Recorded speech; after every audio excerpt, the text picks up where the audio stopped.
Hi friends, কেমন আছো সবাই? তোমরা আশা করি ভালো আছো। তবে ভালো বলাটা আজকের দিনে আমার মনে হয় না ঠিকঠাক। সব কিছুই চলছে সবার মতো করে, কাজের মধ্যে দিয়েই চলছি আমরা, কিন্তু মাথায় একটা জিনিসই রয়েছে যে আমরা ন্যায় বিচার আজও পাইনি। যাই হোক, কাজ তো করতেই হবে। সবাই সব কিছু কাজের মধ্যে থেকেই আমরা আবার এই ন্যায় বিচারটা আশা করব যে পাবো, নিশ্চয়ই। জানি না কবে পাবো। আজকে একটুখানি দুপুরবেলা রান্না করেছিলাম ওই ছানার কোপ্তা বা ডালনা, যেটাই বলো না কেন। তার জন্য দুধটাকে ফার্স্টে আমি এখানে জাল দিচ্ছিলাম। এখানে আমি 1 লিটার দুধ ভালো করে জাল দিয়ে, মানে একদম ফুল ফ্লেমে দিয়ে ভালো করে ফুটিয়ে নিয়ে গ্যাস অফ করে দিচ্ছি। আর এখানে মিক্সি বোলের মধ্যে আমি এখানে একটু কাজু বাদাম, টমেটো, কাঁচা লঙ্কা পেস্ট করছি। তারপরে গ্যাসের ওভেন অফ করে আমি দুধের মধ্যে দিয়ে দিচ্ছি একটুখানি ভিনিগার। সেটা 2 থেকে 3 চামচ ভিনিগার দিতে হবে। দুধটা দেখবে তাহলে খুব তাড়াতাড়ি একদম ছানা হয়ে যাচ্ছে। যদি দেখো ছানা হচ্ছে না, দেরি হচ্ছে, তাহলে আর একবার একটু গ্যাসের ফ্লেমটা অন করে একদম অফ করে দেবে, দেখবে তাড়াতাড়ি হয়ে যাবে। এখানে আমার একদম ছানাটা হয়ে গেছে। এবার আমি এটা ছাঁকনির মধ্যে করে ছানার জলটা একদম ছেঁকে ফেলে এটা মিনিমাম 15 থেকে 20 মিনিট রেখে দিয়েছিলাম। তোমরা এখানে সুতির কাপড় ইউজ করতে পারো ভালো করে ছানার থেকে জলটা ঝরিয়ে দেওয়ার জন্য। আমার কাছে সুতির কাপড় ছিল না, তাই আমি এরকম বড় ছাঁকনির মধ্যে দিয়েই রেখে দিয়েছিলাম। তাতে আমার কোনো অসুবিধা হয়নি, কারণ একদম ছানা থেকে জল আমার একদমই শুষে একদম ছেঁকে গেছিলো। তারপরে এবার একটা পাত্রের মধ্যে ছানাটাকে ভালো করে নিয়ে মেখে নিতে হবে একদম। তোমরা যত সুন্দর করে ছানা মাখতে পারবে ততই ভালো। তার মধ্যে আমি এখানে দিয়েছি একটু গরম মশলার গুঁড়ো দিচ্ছি, আর কাশ্মীরি লঙ্কার গুঁড়ো দিয়েছি, স্বাদ মতো নুন দিয়েছি, আর একটু মিষ্টি দিয়েছি। নুনের পরিমাণটা একটু কম দিয়েছি, কারণ যেহেতু ঝোল হবে তাই জন্য নুনটাই যদি একটু কম দাও, পরে ঝোলটার মধ্যে থেকে যে লবণটা আসবে সেটা এই যে ডালনা বা কোপ্তা যেটাই বলো না কেন সেটা টেনে যাবে। এখানে আমার একটা জিনিস আজকে রান্নার রেসিপিতে তোমাদের বলবো।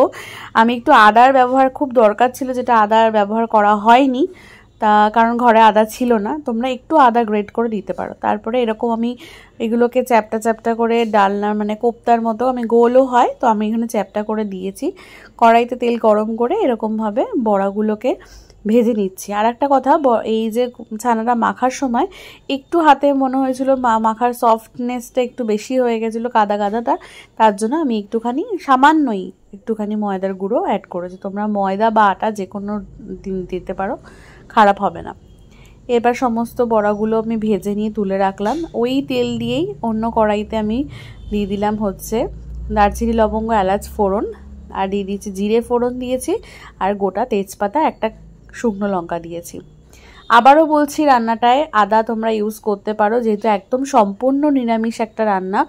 আদার ব্যবহার আমি এখানে করতে একদমই পারিনি, কারণ বাড়িতে আদা ছিল না পরিষ্কার। কারণ আমার দেখো, সত্যি কথা বলতে গেলে কোনো রকমভাবে বলবো যে এটা হয়নি, এটা দিতে পারো, আদাটা দেওয়া যায়, কারণ নিরামিষ রান্না একটু আদার ব্যবহার করলে ভালো হয়। যাই হোক, এবার এখানে আমার 2টো আলু আমি এরকম ছোট ছোট করে কেটে ভাজতে দিয়ে দিলাম। তার মধ্যে দিয়ে দিচ্ছি একটু হলুদ, একটু জিরের গুঁড়ো, আর একটু কাশ্মীরি লঙ্কার গুঁড়ো দিয়ে নাড়াচাড়া করে একটু মশলাটাকে আমি কষিয়ে নেব। আর একটা কথা বলি, এখানে যে আমি ঝোলটা রান্না করছি সেটা আমি না সম্পূর্ণ একটু ছানার জলটাও ইউজ করেছি, তাতে সুন্দর ঝোলের মধ্যে একটা গন্ধ আসে। বেশি ইউজ করতে হবে না, তবে কিছুটা পরিমাণ ইউজ করলে দেখবে খারাপ হয় না। তবে এখন আমি দিচ্ছি না। এখন মশলাটা কষানোর জন্য আমি এখানে সামান্য একটু নর্মাল ওয়াটার ইউজ করেছি। এবার আলুর সঙ্গে মশলাগুলোকে কষিয়ে নিচ্ছি। আলু কিন্তু এখনও সেদ্ধ হয়নি। আলুগুলোকে এরমভাবে কেটে দিও, তাহলে তাড়াতাড়ি সেদ্ধ হয়ে যাবে। আর কোফতাগুলোকে তো ভেজে তুলেই রেখে দিয়েছি। এরপরে একটু সামান্য চিনি অ্যাড করলাম, একটা সুন্দর কালার আসার জন্য। এবার নাড়াচাড়া করে মশলাটা থেকে যখন একটু তেল বেরিয়ে আসবে, এইবার দেখো আমি অল্প পরিমাণে একটু ছানার জল অ্যাড করলাম। ছানার জলটা অ্যাড করা না সুন্দর, তোমরা যখন পরে গ্রেভিটা খাবে তখন বেশ সুন্দর একটা গন্ধ বেরোবে, মানে টেস্টটা। এইবার যে মশলাটা পেস্ট করেছিলাম কাজু বাদাম, টমেটো আর কাঁচা লঙ্কার, সেটা আমি দিয়ে দিলাম। তারপর আরও কিছুক্ষণ নাড়াচাড়া করে যখন গ্রেভিটা থেকে একটুতে তেল বেরিয়ে আসছে, তখন আমি এখানে রান্নাটা সম্পূর্ণটাই ছানার জলই বলতে পারো দিয়ে করেছি।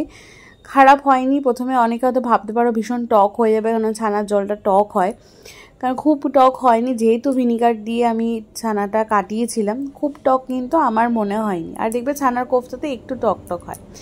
তারপরে কিছুক্ষণ আলুগুলোকে সেদ্ধ হওয়ার জন্য দেওয়ার পরে তা কোফতাগুলো দিয়ে একদমই কোনো রকমভাবে আমি নাড়াচাড়া বা ফোটানো কিছুই করিনি, ঢাকা চাপা দিয়ে রান্নাটা কিন্তু কমপ্লিট করে নামিয়ে ফেলেছি। আলুটা সেদ্ধ হওয়ার জন্য কিছুটা ঢাকা দিয়ে রেখে দিও, মিনিট 1 থেকে 2 মিনিট। তারপরে আমি কোফতাগুলোকে দিয়ে একদম ফ্লেমের আঁচ বন্ধ করে দিয়েছিলাম। তারপরে দেখো একদম নামিয়ে ফেলেছি। আর নামানোর সময় একটু ঘি আর গরম মশলা ইউজ করেছি, সেটা তোমাদেরকে দেখাতে পারলাম না, তবে ঘি আর গরম মশলা একটু দিও, সুন্দর একটা টেস্ট হবে।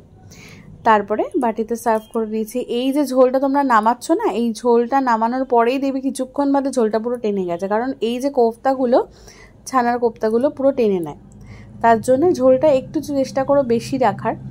আর যদিও কাজু বাদামের যে পেস্ট দিয়েছো তাতে না একটুখানি ঝোলটা, গ্রেভিটা একটু টেনেই যায়, একটু থিকনেস চলে আসে। আমার পুরো রান্নাটা কমপ্লিট হয়ে গেছে, খুব ভালো হয়েছিল। আমি ভেবেছিলাম আদা নেই ঘরে, ভীষণ একটা মাথায় খারাপ লাগছিল, তবে রান্নাটা ভালো হয়েছে, ট্রাই করে কিন্তু দেখতে পারো।